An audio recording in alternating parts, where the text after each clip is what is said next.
Joenette Mansell Franklin has lived in Connecticut for 66 years. I'm 82 years old. I was born July 9th, 1936. In Greenville, South Carolina, and it was a time when the Jim Crow laws were in full effect. If you were of light complexion, you were all right.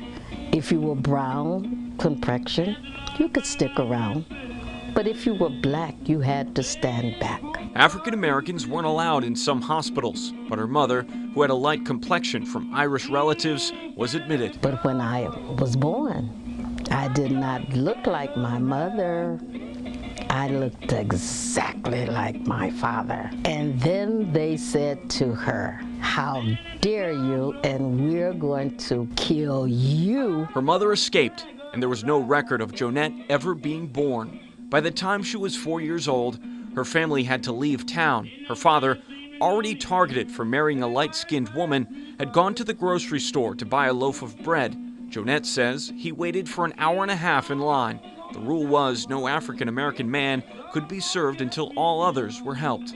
My father spoke up and said, "I'm next." And someone else in the store said, "Boy, what did you say?" Then another voice said, "We're paying you a visit tonight." The family found sanctuary in a Catholic church further south in Charleston, South Carolina. I can close my eyes and still remember the room in which the nuns made the little pallet for me to sleep on to save my life. During World War II, at 6 years old, Joenette, along with her brother, sister, and parents, moved up to Cleveland. But they still experienced the same segregation and discrimination at school and even church.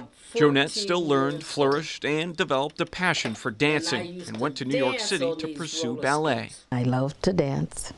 So when I graduated from high school, I came to New York to study at the Catherine Dunham Dancing School on 125th Street. The aunt she lived with in Harlem didn't approve of her late nights. So at 17, she went to visit family in Hartford in 1953. They tried getting her work in the tobacco fields, but she had other plans. I became an exotic dancer and did nightclub work.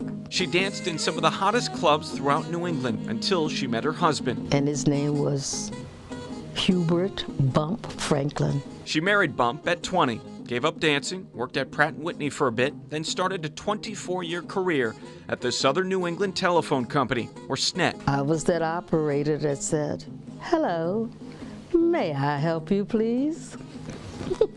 In 1969, the couple wanted to buy a home in South Windsor, but encountered more discrimination. We went to the real estate lady, and she said, "Oh no, I can't sell the house to you." So a white woman that Joenette had befriended at the phone company bought the home and sold it to them.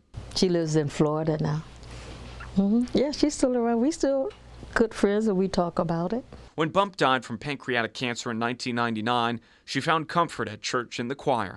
When the group traveled to New Orleans, she met another man, Cleveland Horton, a jazz musician that brought music back to her heart. He said, "I'm going to be in your life." While she says times have changed, it's important to remember what people have gone through. When the civil rights movement was in effect, and when they had the phrase to come out that said, "Black is beautiful," it was the happiest moment that could happen to me. In South Windsor, David McKay, Channel 3 Eyewitness News.